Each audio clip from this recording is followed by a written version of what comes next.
todo lo que está digitalizado se puede pasar a datos y sobre eso se puede convertir en información y conocimiento para que pueda tomar decisiones basadas en evidencia.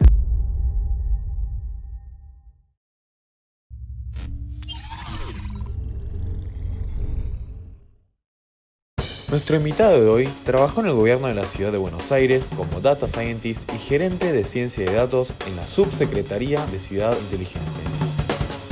Se formó como ingeniero en sistemas en la UTN, hizo la maestría de Data Mining en la UBA y terminó la formación ejecutiva de políticas públicas en la DITELA. Fue desarrollador de inteligencia de negocios en Globant y consultor en Deloitte y SED. Actualmente es director general de Ciencia de la Información en la Subsecretaría de Políticas Públicas basadas en evidencia. Tenemos el placer de entrevistar a Dawn Choi.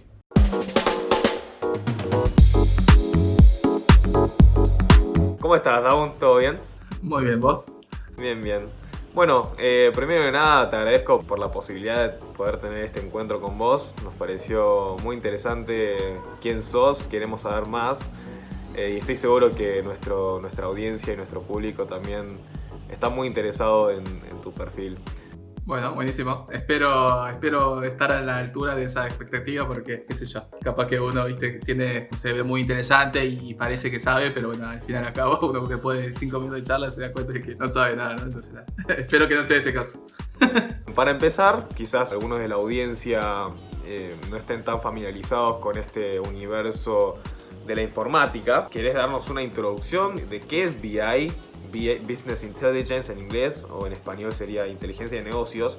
¿Qué es lo que hace? ¿Cuál es el servicio que ofrece? ¿Nos querés contar un poco sobre eso? Dale, perfecto. Les cuento un poco. El proceso de BI es un proceso que tiene como objetivo principal y macro en una organización, ya sea pública o privada, convertir los datos en información y en conocimiento para que esa organización pueda tomar decisiones basadas en evidencia, ¿sí? Muchas veces o históricamente pasó en distintas empresas y organizaciones de distintas magnitudes este hecho de tomar decisiones basadas más en la intuición que en la decisión más científica y basadas en datos, ¿no? Entonces ahí obviamente al no haber una estandarización de ese proceso de toma de decisiones depende mucho del conocimiento del experto, de una persona que estuvo muchísimos años trabajando en el campo y que sabe de manera de vuelta intuitiva sobre qué puede llegar a pasar o cómo debería tomar una decisión ante una situación que no es muy sustentable para la organización, ¿no? Entonces, porque puede pasar que esa persona abandone la organización, que hace que haya una dependencia muy fuerte de esas personas expertas en el tema. Entonces, el objetivo principal que tiene este campo de inteligencia de negocios es, a partir de los datos que vienen de distintos sistemas, que puede ser, por ejemplo, cuando una persona interactúa con la página de Mercado Libre o interactúa haciendo una solicitud o un reclamo a la página del gobierno. Todos esos datos quedan almacenados y acumulados en un gran sistema, en una gran base de datos. Y lo que hace el proceso de BI es tomar eso como una cadena de trabajo, digamos, y convierte esos datos en información y conocimiento para que después una persona de rango más gerencial pueda mirar los indicadores principales de, bueno, cuántos reclamos tengo, cuántas solicitudes tengo por barrio, por comuna, y sobre eso tomar decisiones de cómo priorizar alguna acción concreta que debería llevar la organización para maximizar, en este caso, bueno, los reclamos de los vecinos, ¿no? Pero quizás en el ámbito privado puede ser, obviamente, para maximizar su beneficio, su ingreso, su ganancia. Así, básicamente, el proceso de inteligencia de negocios trata de convertir esos datos que son crudos, está en una base de datos, muy difícil de sacar un insight o tomar decisiones en base a algo súper general, esquematizado y fácil de interpretación para que una persona lo vea y pueda tomar decisiones en el momento. Ese es un poco el objetivo que tiene el proceso de inteligencia de negocios. Claro, es como un poco el que diagnostica la situación en base a los datos, como dijiste, crudos, primarios, y en base a eso poder hacer una propuesta al cliente con una posible solución o el mejor atajo para poder cumplir ciertos objetivos. Y si bien lo entendí, también es para que sea más legible esos datos, ¿no? De alguna manera, que debe ser como un idioma que no muchos deben de entender. Y acá viene tu trabajo de presentárselos de una manera que ellos lo puedan interpretar de forma fácil. Eso es un poco el concepto. Es exactamente eso, está muy bien lo que comentás. Básicamente es traducir los datos a una forma bonita y fácil de interpretación para que una persona de alto nivel, que generalmente tiene poco tiempo para mirar y para analizar, entonces vos de una manera le llevas algo súper cocinado para que en base a eso pueda tomar decisiones rápidas de hecho, bueno, tenemos que encarar la acción por este camino o por lo otro. Y también los datos, una cosa muy interesante es que modela la realidad que uno vive. Como organización, si yo tengo una parte de negocio que me interesa estar monitoreándolo para ver cómo está haciendo su performance, la única forma que tiene uno de entender la magnitud de ese proceso es a través de los datos. Los datos te van a decir qué tiempo de respuesta vos tenés ante la necesidad de un cliente, cómo estás vendiendo tus productos, si estás alcanzando tus metas, si tenés algún público, un target específico que lo tenés más como el objetivo para un producto específico, ver si lo estás logrando ese objetivo, te deja en evidencia si lo estás logrando o no. Y sabes que antes de hacer este encuentro hice un poco de investigación, que hay quizás un reparto de roles entre lo que es BI y BA, que sería Business Analytics. ¿Cómo describirías vos al BA? ¿Cuál es la relación que tiene un BI y un BA dentro de una empresa? ¿Y suele ser común que haya un BI y un BA?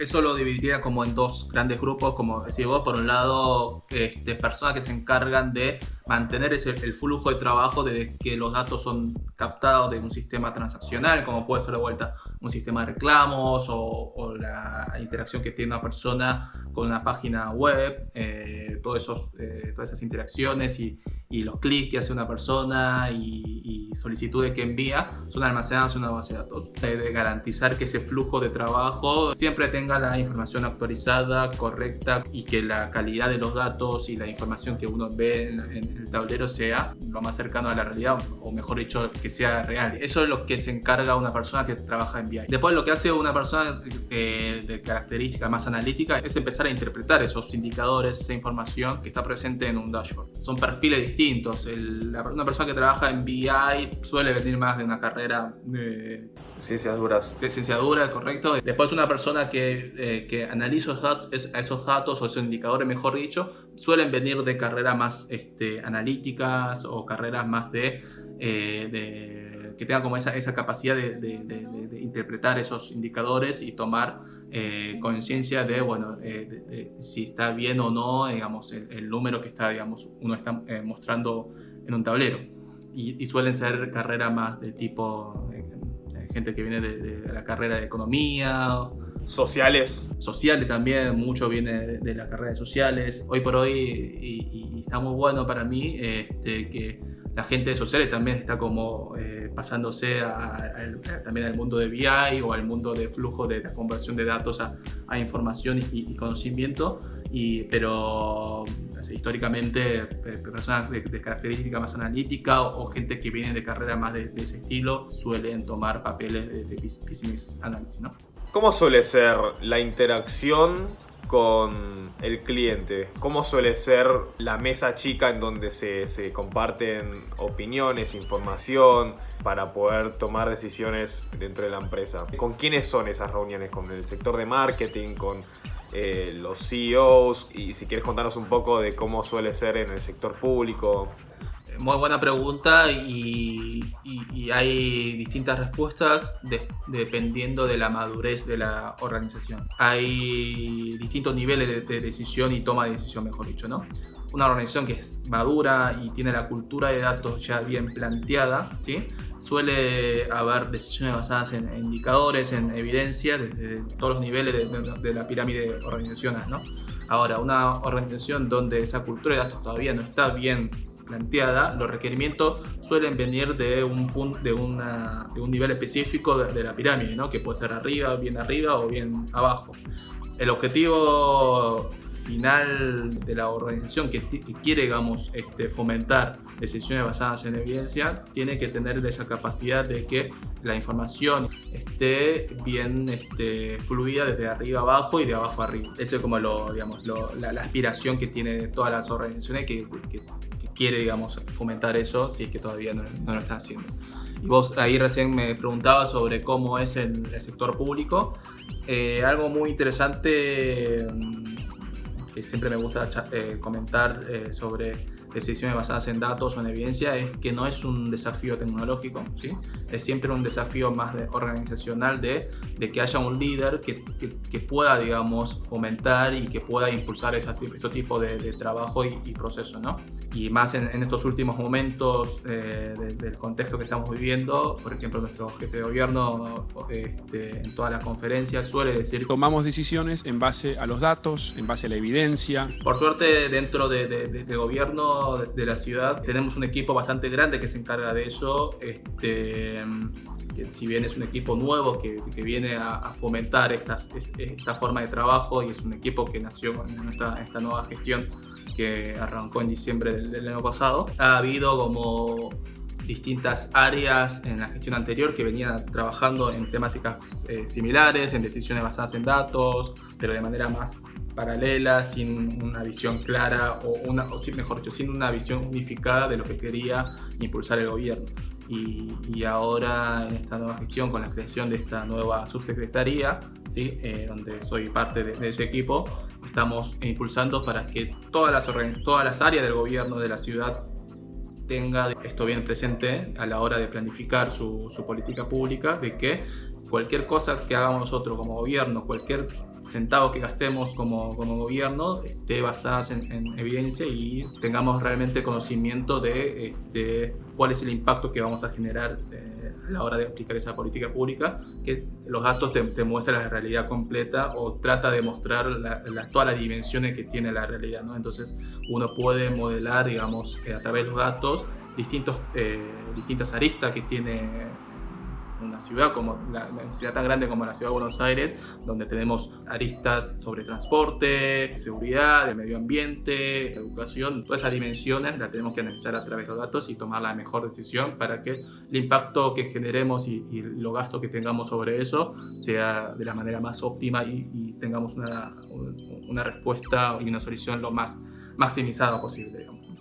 Me genera curiosidad cómo recopila estos datos, de dónde recopila estos datos, cuál es la fuente de obtener esta información de ciertos comportamientos de la gente que vive o de los vecinos. Hoy por hoy, de alguna manera, nuestra vida pasó del mundo offline a online, donde, no sé, por ejemplo, si yo tengo que pasar a hacer una solicitud, no es que uno va con un papel y se lo deja en la mesa de la persona correspondiente. Todas estas interacciones que hay entre áreas y áreas dentro del gobierno, por ejemplo, y también me imagino que es así en el mundo privado, están tan digitalizados, con lo cual todo lo que está digitalizado se puede pasar a datos y generar indicadores como, por ejemplo, cuántos expedientes están circulando dentro de las áreas, qué tiempo de respuesta tiene cada uno de esos expedientes y cómo las áreas trabajan en sus expedientes. Eso como, si querés, como un proceso más interno dentro del gobierno, pero también pasa, por ejemplo, de que hoy por hoy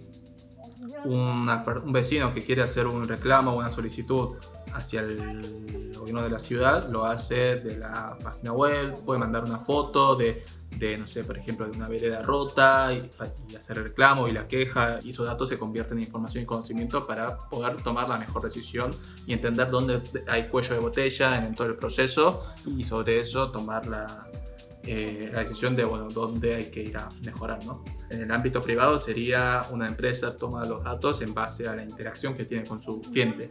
Un cliente que compra un producto, Garbarino, que le vende un producto a su cliente, esa compra queda registrada en una base de datos y te dice: la persona X compró una heladera a tal fecha, a tal marca, tal día, y lo atendió tanto, y en la sucursal tanto. Bueno, todo eso es un registro de una base de datos, que después sobre eso se generan indicadores generales de cómo fue, por ejemplo, el performance de una sucursal X de Garbarino. Así que nada, eso, ¿sí? A partir de las interacciones que tiene con sus clientes o vecinos, en mi caso, uno puede, digamos, tener los datos y sobre eso trabajar, ¿no? Bueno, un poco haciendo zoom out y volviendo a lo que es BI,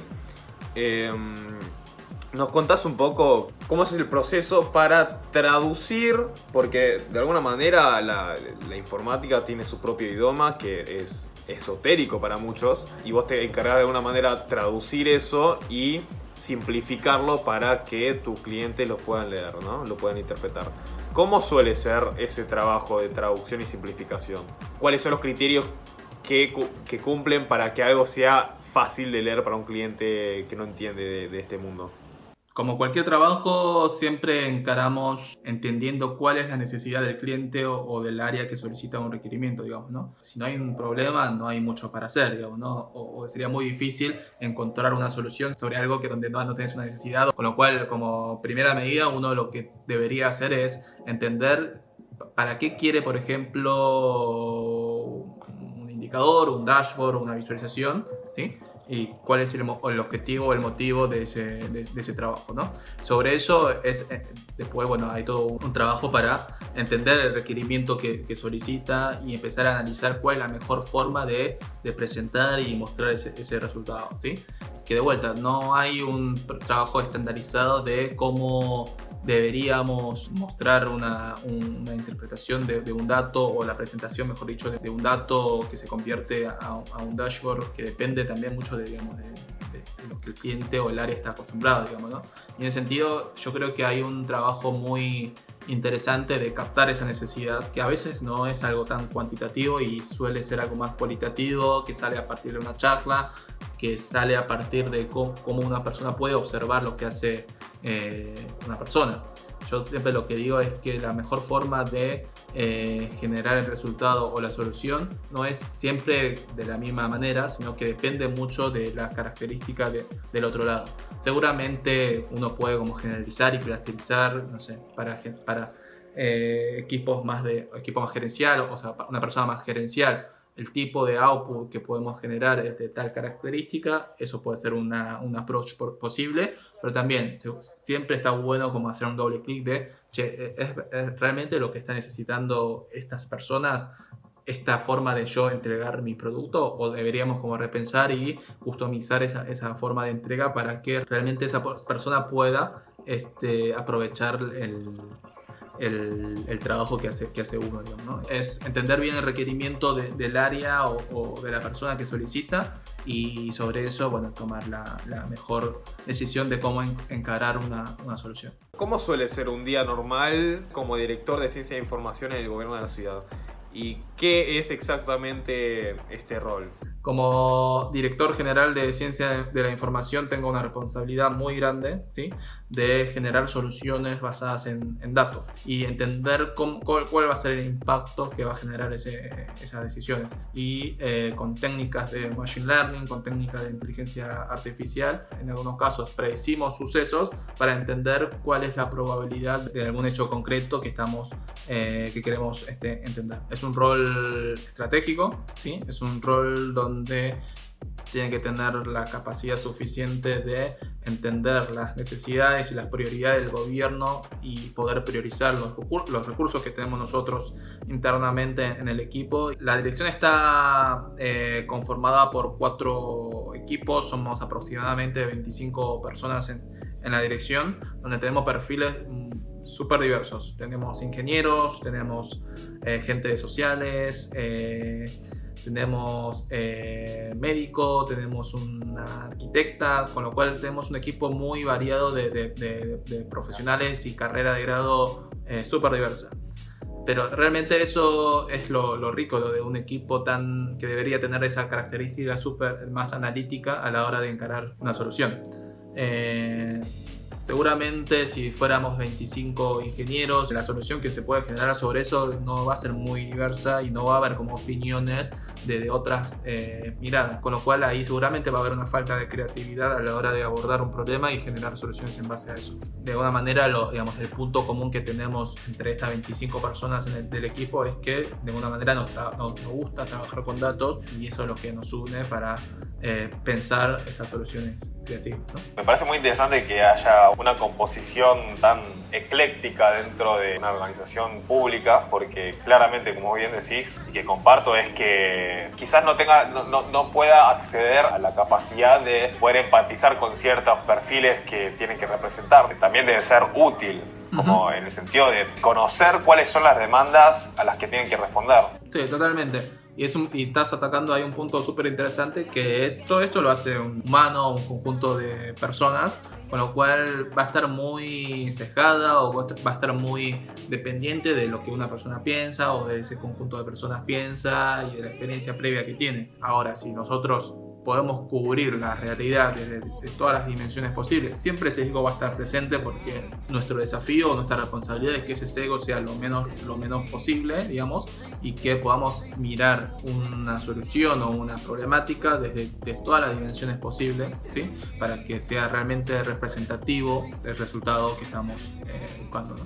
¿Tuviste alguna participación últimamente con el contexto global que nos está sometiendo a todos? ¿Qué trabajos estuviste haciendo y qué estuvo implementando el gobierno para solucionar estas problemáticas inéditas? ¿Cómo suele ser la coordinación entre los diferentes ministerios? Es algo que requiere de un esfuerzo colectivo de multidisciplinas. Quizás no sea suficiente solamente cómo recopilar datos, sino también el equipo de salud, el equipo del ministro de Hacienda, la economía. ¿Cómo suele ser esa interacción para estas políticas públicas en contexto de COVID? Definitivamente tuvimos un papel fuerte en lo que va de la pandemia.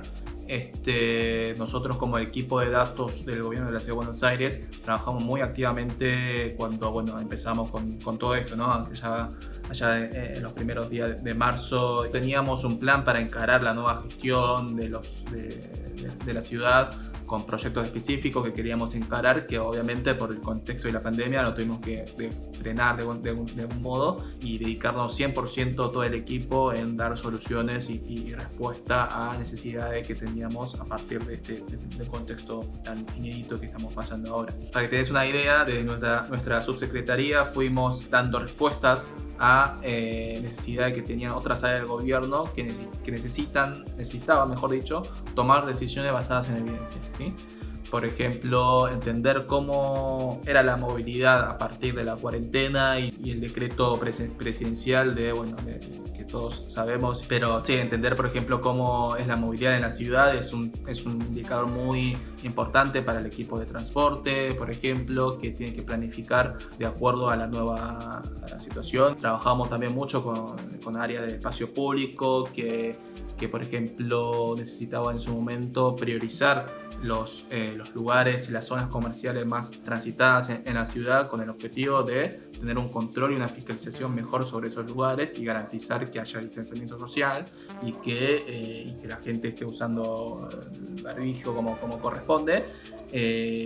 Como los recursos del gobierno tampoco son finitos, como cualquier cosa en el mundo, tuvimos que priorizar por dónde atacar para poder maximizar nuestros recursos, darle ese insight a los equipos correspondientes para que puedan tomar la decisión correcta, la decisión más inteligente, en el sentido de priorizar sus políticas públicas en este contexto de la pandemia. Hoy por hoy estamos encarando también distintas políticas como para empezar a salir un poco de la cuarentena, ¿no? Desde hace 2 semanas está la posibilidad de ir a un restaurante, un bar y consumir los productos desde la vereda, con lo cual tampoco no es algo que se da de manera improvisada o de una manera sin haber evaluado el impacto sobre esa decisión. También hay todo un proceso donde evaluamos si ese tipo de políticas públicas son viables de manera segura y segura para todo, digamos, ¿no? Segura tanto para el comerciante, que está también en una situación muy difícil, que es de conocimiento público, que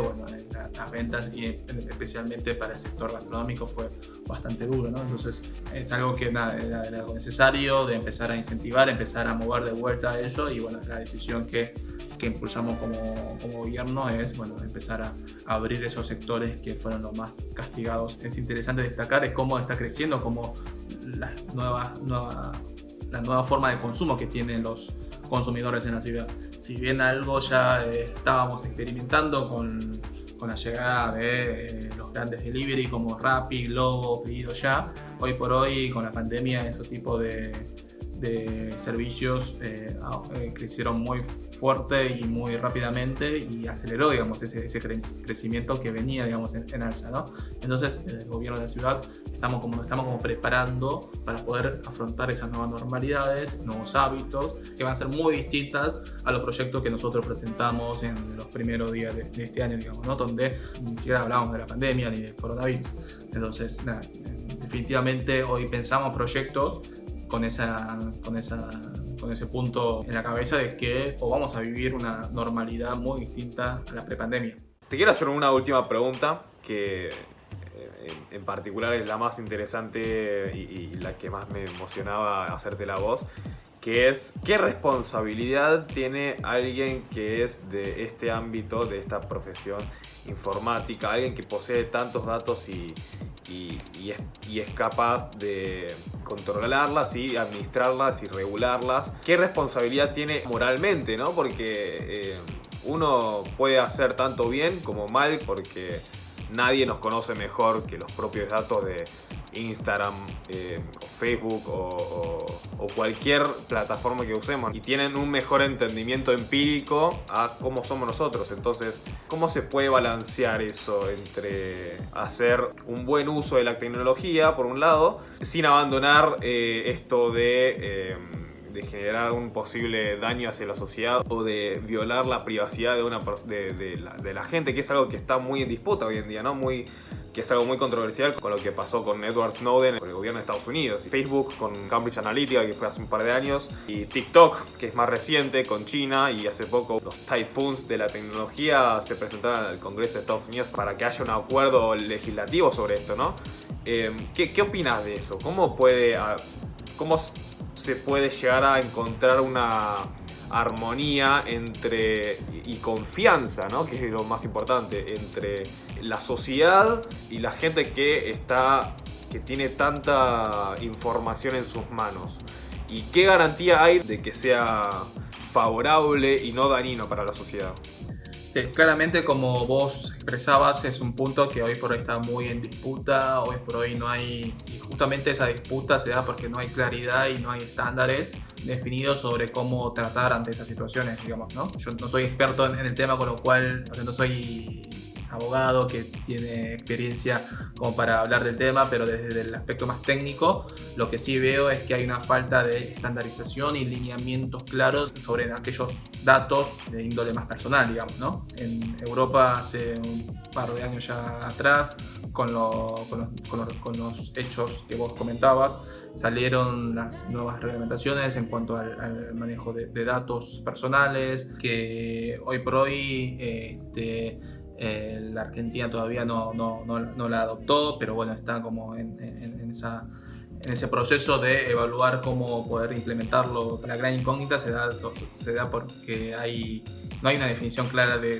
sobre esa respuesta, digamos, ¿no? Hay un punto muy interesante sobre el GDPR de Europa, donde lo que declara es que tiene que haber consentimiento en el uso de los datos de los clientes. Si una persona declara o le da su consentimiento para que ya sea Facebook o Amazon o TikTok o la empresa que sea, y declara, digamos, estar de acuerdo con esos tipos de uso, el proceso va a ser más claro. Pero hoy por hoy tampoco está claro eso, digamos. Hoy por hoy estas empresas utilizan esos datos de manera para aprovechar su negocio o crear nuevas líneas de negocio sin ese consentimiento previo del usuario. En resumen, por un lado, tiene que haber como reglamentos, normas y estándares claros de uso de datos personales. Sumado a eso, un consentimiento explícito de los usuarios en estar de acuerdo en ese tipo de uso, y que la empresa garantice que no utilice esos datos para otros fines. Me interesa un poco más tu punto de vista en esto, porque es como vos ya conocés el mundo, conocés la mecánica un poco, como es esta parte que muchas veces está en la sombra, ¿no? No mucha gente conoce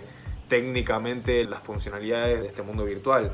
Y un poco lo que te iba a hacer una repregunta es, porque claramente vos bien dijiste que tiene que haber una fuerza legal que ponga sobre la misma línea a todas las empresas para que no violen los derechos de los ciudadanos. Ahora la pregunta es cómo, ¿no? Porque yo creo que hubo intentos en Estados Unidos, por ejemplo, el caso que te mencioné anteriormente, el Congreso interviene muchas veces a estas empresas, pero el mundo de la tecnología avanza tan pero tan rápido, tiene tanta competencia, que el mundo legislativo no sea tan competente, porque ya por en sí desde la filosofía democrática, esto de consenso también quiere decir a veces que sea burocrático. Entonces se ralentiza todo el proceso y quizás no llega a estar a la altura de velocidad, o se desactualiza constantemente con lo que las empresas tecnológicas que continuamente siguen emergiendo. De un día para otro puede haber una empresa exitosa.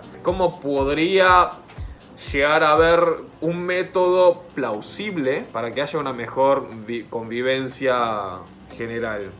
Claramente la tecnología avanza a una velocidad mucho más rápida que cualquier otra cosa, ¿no? Si bien el Poder Judicial siempre está a unos cuantos pasos atrás sobre las nuevas tendencias y la nueva tecnología y nuevos usos y nuevos desafíos en ese sentido, también pasa lo mismo con el Estado y el Poder Ejecutivo, digamos, ¿no? Siempre vamos a estar pasos detrás de la tecnología, dado que hoy por hoy es donde más inversión está habiendo. Pero yo creo que eso es algo, como diría, natural, y lo desafiante es cómo nosotros podemos ir achicando ese gap entre la diferencia que hay entre avances tecnológicos y cómo nosotros, como en mi caso como gobierno, podemos estar más cerca de esa realidad, ¿no?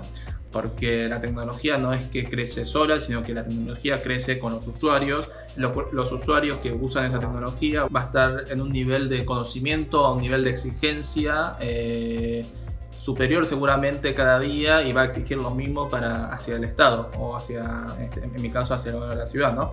Entonces, si nosotros no estamos a la altura y si no hacemos esos pasos tan grandes, o no hacemos ese intento de estar siempre utilizando la mejor tecnología como para que la experiencia ciudadana sea lo más cercano posible a un servicio que da una empresa privada, siempre vamos a estar con muchos pasos atrás, y la experiencia del ciudadano con el Estado, con la ciudad, con el gobierno va a ser mala, o siempre uno va a tener ese sesgo de que el Estado siempre está muchísimos pasos detrás de lo que pasa en el mundo privado, y eso es realmente un desafío, ¿no?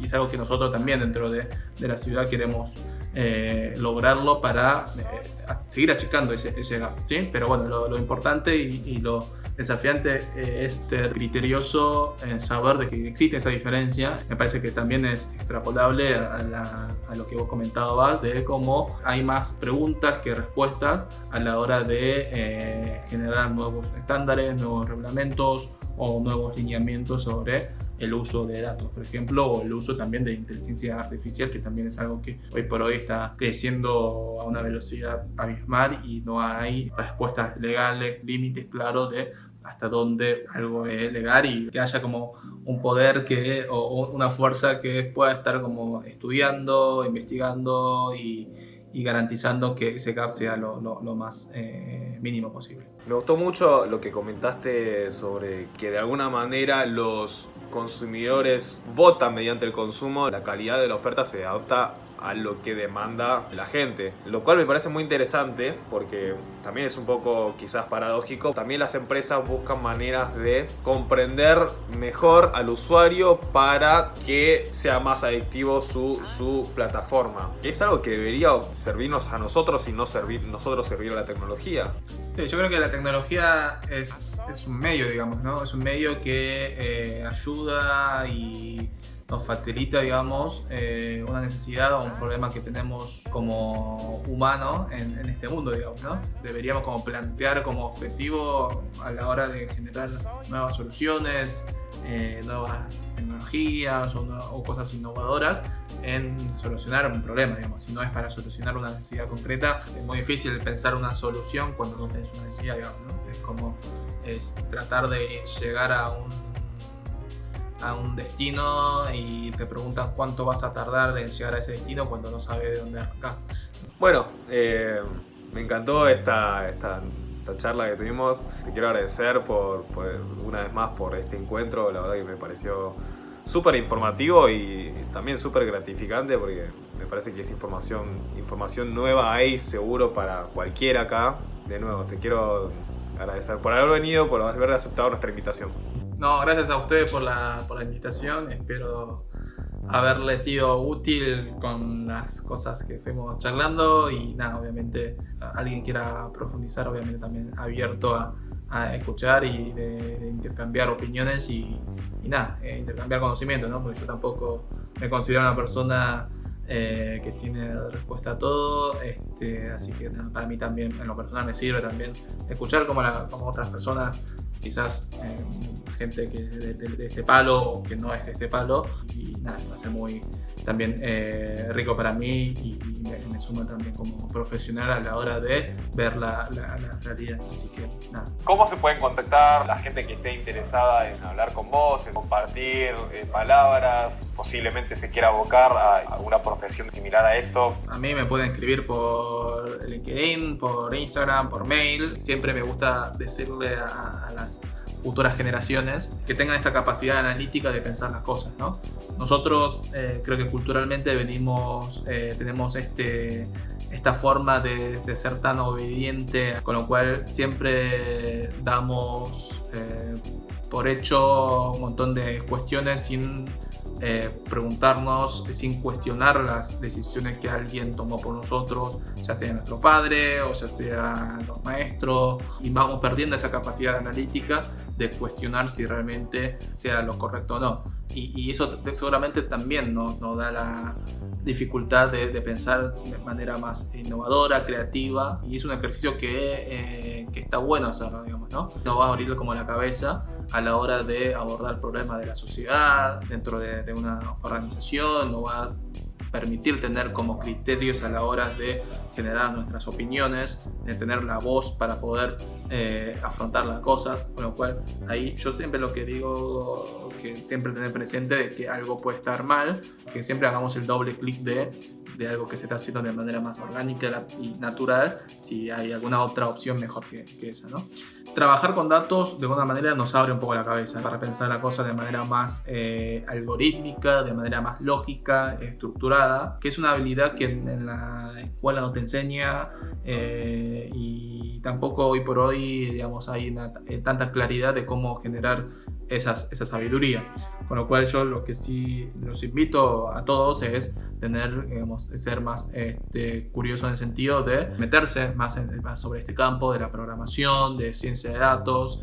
Recientemente salió una nueva licenciatura en la UBA, la licenciatura de Ciencia de Datos en la Facultad de Exacta, que es muy interesante y es algo muy, diría, necesaria en la época que estamos viviendo, dado que hasta el día de hoy solamente teníamos ofertas educativas privadas o maestrías o especializaciones. Si hoy por hoy está en ese proceso de qué posibilidades nuevas hay en el mercado, definitivamente ciencia de datos va a ser una de las carreras más demandadas. Es una linda oportunidad para que lo puedan aprovechar para aquellas personas que están en esa situación.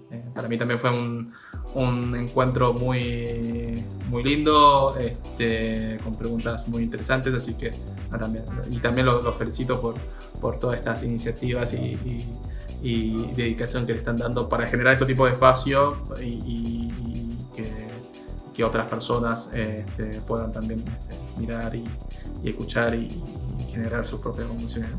Sí, aparte de eso, creo que un poco nuestro objetivo es, mediante estos formatos de producto audiovisual, estos videos, tratamos de generar una especie de influencia, o sea, que los jóvenes, que nuestra audiencia mire a los profesionales académicos y se inspiren, se interesen en lo que hacen nuestros invitados. Y nada, claramente vos eras un excelente candidato y bueno, te agradezco una vez más por la oportunidad.